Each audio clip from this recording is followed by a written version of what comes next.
안녕하십니까. 기본 요약 6번째 강의를 시작하도록 하겠습니다. 이것은 지난 시간에 말씀드린 것인데, 현재 우리가 사용하고 있는 여러 가지 매형 재료를 나타낸 것입니다. 산화연, 백운석, 마그네시아, 나무재, 석교석 등이 있습니다. 이들 여러 가지 매형 재료에 대한 매형 효과를 알아보기 위해서 울진정석하고 일정 비율로 섞어서 그거의 매형 효과를 한번 알아봤습니다. 이 두 번째 줄은 울진정석 80%에다가 매형 재료를 20%씩 첨가한 다음 잘 혼합하여 원조 모양으로 성형하는 후 1300도씨에서 1시간 동안 소사한 것입니다. 그 결과 석회석이 들어간 거나 나무재가 들어간 거나 탄산바람이 들어간 거나 백운석이 들어간 건 잘 녹았지만 그 외의 것은 그냥 녹다가 말았습니다. 이 중에서도 가장 잘 녹은 것은 나무재가 들어간 것이 가장 잘 녹았고 그 다음엔 탄산바륨, 석회석 이런 순서였습니다. 한 가지 매형재료에서도 매형재료의 양이 많아지면서 더 잘 녹느냐 하면 그렇지는 않습니다. 석회석을 볼 것 같으면 20% 들어간 것이 가장 잘 녹았고 그 이후부터는 녹지 않는 걸 알 수 있습니다. 그래서 장석이나 도석에 매형재료를 첨가할 때 그 첨가되는 매형재료의 양에는 한계가 있음을 나타나는 것입니다. 오늘 강의할 내용은 이들 매형재료에 대해서 자세하게 설명하고자 하는 것입니다. 우선 매형 효과가 가장 좋은 나무재부터 강의하도록 하겠습니다. 도자기 유약에 나무재료를 사용하였을 때는 기원전 1400년경으로서 중국의 장작가마에서 꺼낸 도자기 표면에 유약이 입혀진 것을 본 이후부터입니다.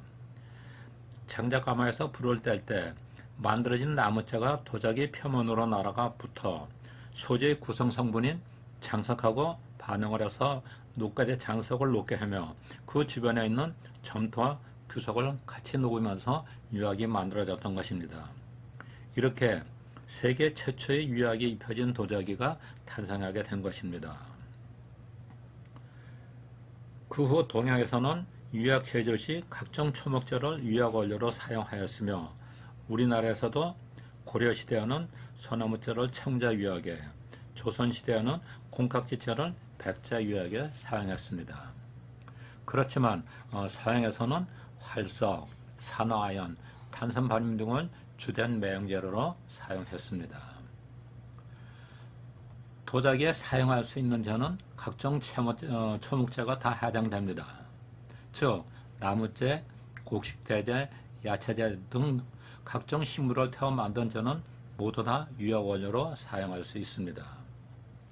특히 나무재의 경우 만들어진 재가 나무의 어느 부분을 태워서 만들어졌느냐에 따라 재의 성분이 다른 것입니다. 예로 소나무의 경우 소나무 껍질을 태워 만든 재와 껍질을 제거한 후 나무 기둥만 태워 만든 재는 성분상으로 큰 차이가 있습니다. 즉 껍질을 태워 만든 재는 주로 규석 성분이 주성분인데 기둥을 태워 만든 재는 석회석 성분이 주성분입니다.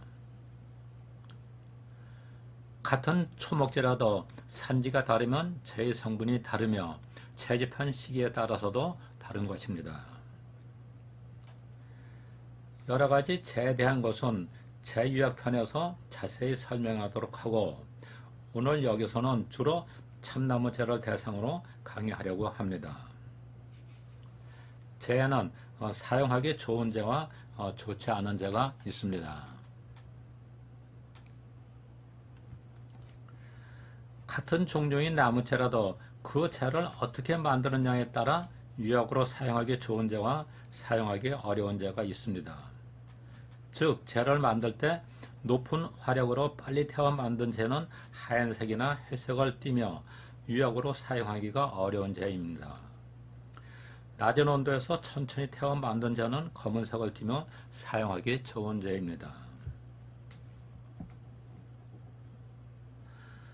초목을 높은 온도에서 태워 하얗게 만든 재는 제 안에 과잉의 알칼리가 고정화되어 있어서 과잉의 알칼리를 제거하기가 어렵습니다.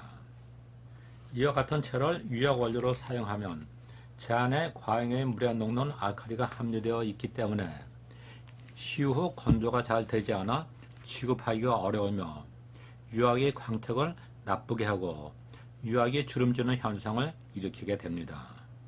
그러나 이와 같은 나무재를 사용하여 만든 유약이라도 그 유약을 만든 즉시 사용하면 위에서 말한 그런 현상은 별로 느낄 수가 없습니다.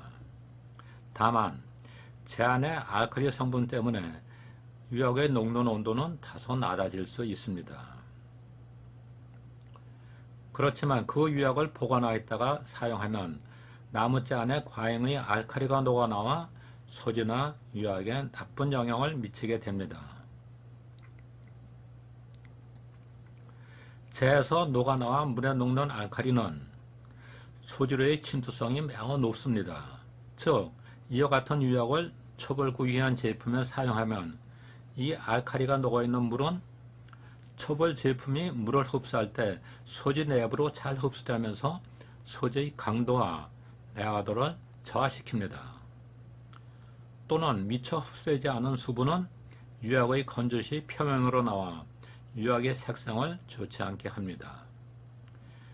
그 외 재에서 알칼리가 녹아나와서 유약의 조성이 변하게 되며 이 때문에 유약의 녹는 온도도 유약을 만들어 바로 사용할 때보다 높게 됩니다.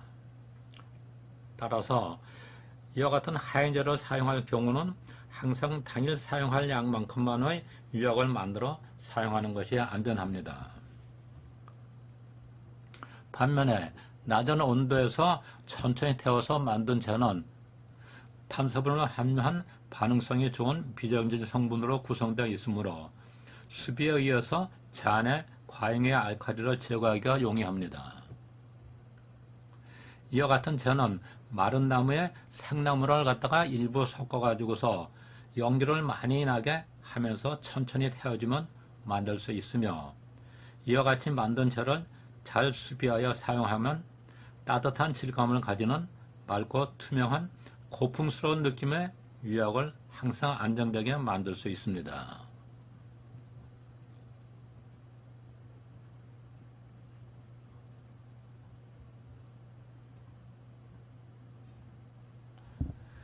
재의 용도를 알아보도록 하겠습니다. 예부터 온돌 문화가 주로 발달한 우리나라는 각종 초목재를 자주 접할 수 있었기 때문에 많은 용도로 재를 사용해 왔습니다. 도자기 제조 시 유약 원료로 사용한 것뿐만 아니라 밭의 거름, 빨래비누 대용으로도 사용했습니다. 특히 나무재는 여러 가지 초목재 중에서 매형력이 가장 우수해 예부터 동양 도자기 유약의 중요한 매형 재료로 쓰였습니다. 그러면 여러분들은 앞에서 이 여러 가지 매형 재료가 있는데 이 여러 가지 매형 재료 중 나무재가 다른 광물보다도 매형 효과가 좋은 이유가 무엇일까 하는 그런 의문이 들 것입니다.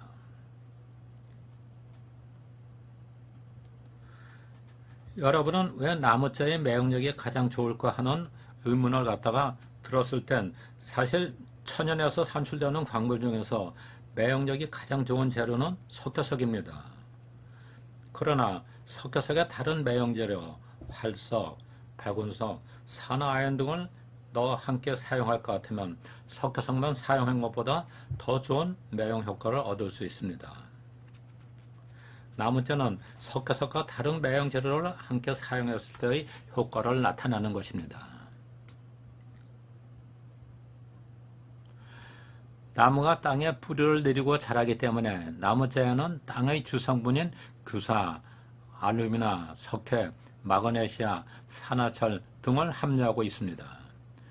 나무재의 매형력이 가장 좋은 이유는 다음과 같습니다. 첫째, 나무재를 유약 원료로 사용하면 두 가지 이상의 매형재료를 동시에 사용하는 것과 같은 효과를 볼 수 있습니다. 대개 석회석과 마그네시아를 동시에 사용하는 것과 같은 효과를 나타내는 것입니다. 둘째는 나무재에 함유된 성분은 비정질이기 때문에 다른 원료와 쉽게 반응합니다. 비정질이라는 것은 물질 내부의 원자 배열이 불규칙적으로 되어 있어서 안정하지 않기 때문에 다른 원료와 쉽게 반응하는 것입니다. 셋째, 미륵자로 이루어진 나무자는 분쇄가 필요하지 않으며 반응성도 가장 좋습니다. 천연 광물 중에서 가장 작은 입자로 되어 있는 것은 점토입니다. 그렇지만 나무자는 그 점토 입자보다도 그 입자가 10분의 1 정도 더 작기 때문에 전혀 분쇄할 필요가 없는 것입니다. 덧붙여 나무자에는 산화인을 함유하고 있어 유역의 외관 특성을 부드럽게 해주며 요변 현상을 잘 일으킨다는 장점도 있습니다. 이처럼 나무자는 다른 천연 광물이 갖지 못한 다양한 특성을 갖고 있으므로 자신만의 유역을 개발하는 사람에게는 꼭 권하고 싶은 재료입니다.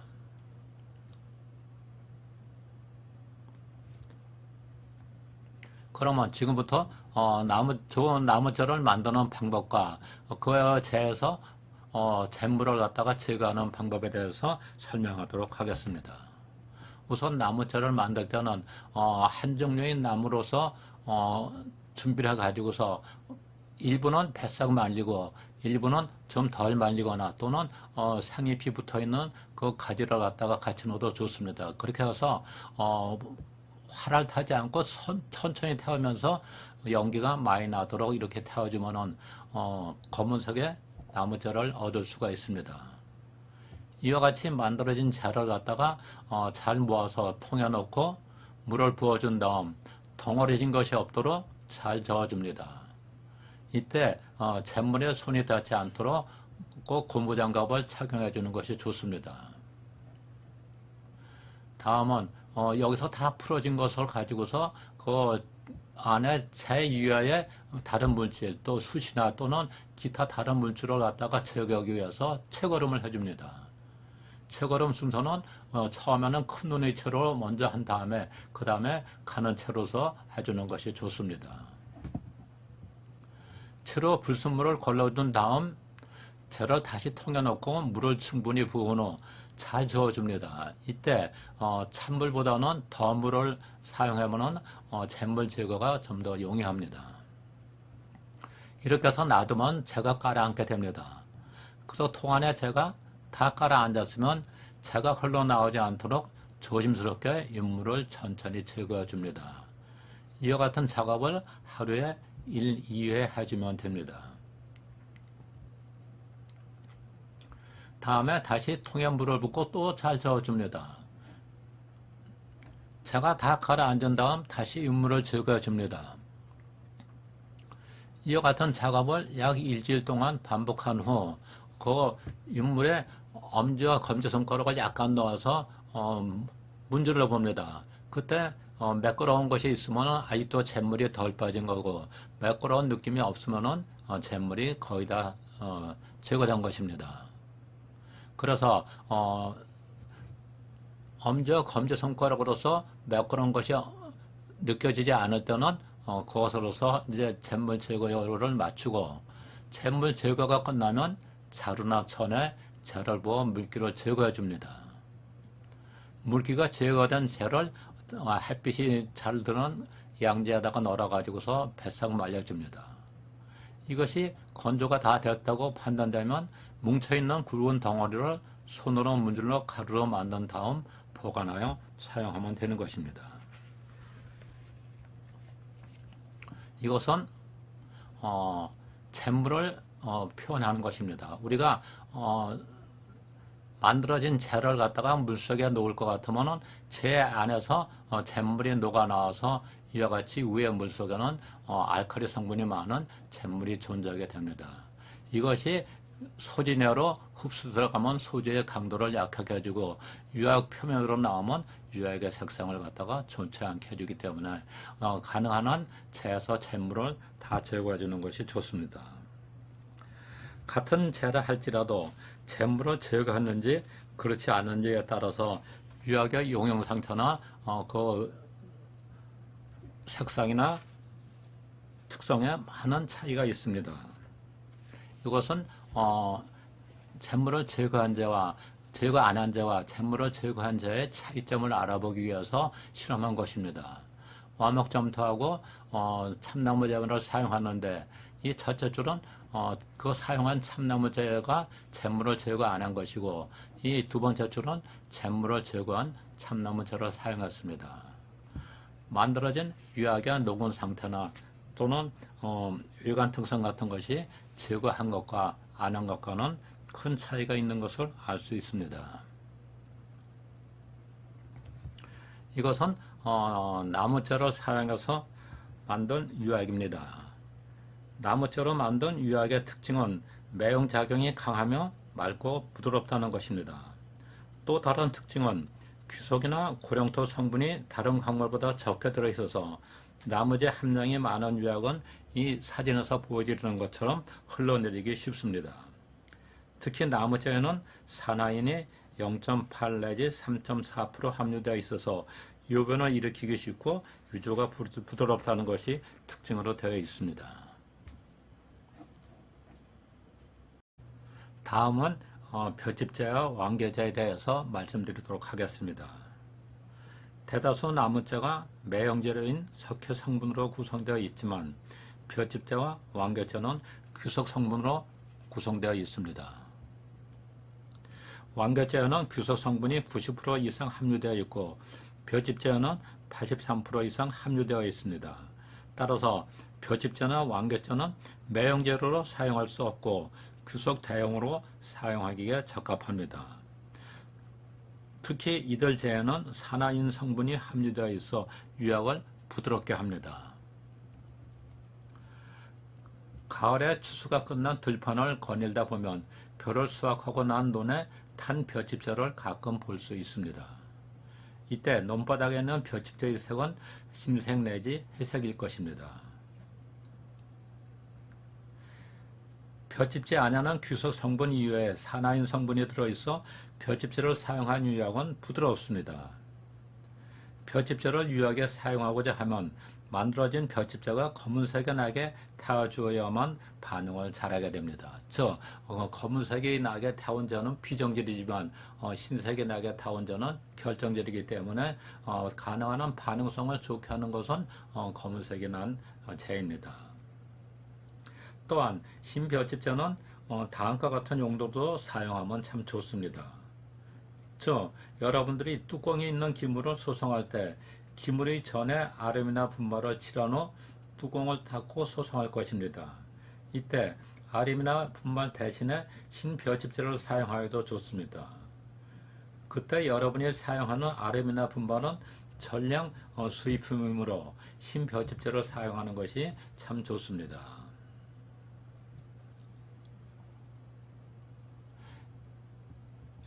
이것이 볏짚재를 사용해서 만든 해력유약입니다. 보시다시피 이 유약은 상당히 부드러운 것을 알 수 있습니다.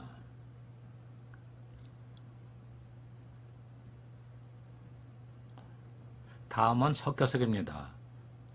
석회석을 유약에 사용하는 이유는 나무재의 주성분이 석회이기 때문입니다. 동양의 초기 유약이 나무재를 사용하여 만들어졌기 때문에 과거에는 주로 나무재로 유약을 만들었습니다.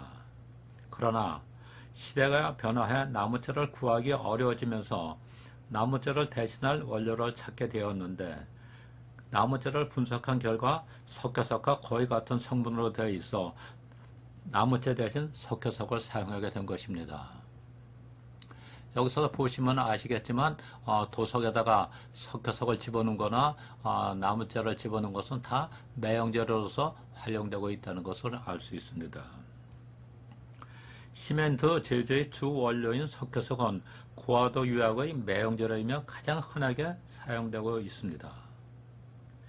대다수 광물은 산화물로 구성되어 있으나 석회석은 탄산염으로 구성되어 있습니다. 석회석을 가열하면 약 900도씨에서 분해되어 탄산가스가 날아가고 생석회만 남게 됩니다. 즉 순수한 석회석 100g을 1000도씨로 소성하면 56g이 남고 44g은 날아가서 실제로 유약에 쓰이는 것은 56g 정도입니다. 이것은 여러분들이 내가 산 석회석이 얼마나 순수한 것이냐를 알아보기 위해서도 하는 판단의 기준도 됩니다. 이렇게 만들어진 생석회는 대기 중의 수분과 반응하여 쉽게 소석회로 변화합니다. 다음은 성분은 다르지만 똑같이 용량온도가 1250도씨인 두 종류의 장석에 석회석을 첨가하면서 용량온도의 변화를 표시한 그래프입니다. 카리 성분이 많은 장석에 있는 석회석이 3%가 되었을 때 용량온도가 1160도까지 내려갔다가 다시 석회석량이 증가하면서 용량온도가 높아지는 것을 보여주고 있습니다. 그렇지만 카리보다 소저 성분이 많은 장석에서는 석회석이 10% 들어가면은 용량온도가 1080도씨로 낮아지면서 그 후부터는 증가하는 경향을 볼 수 있습니다.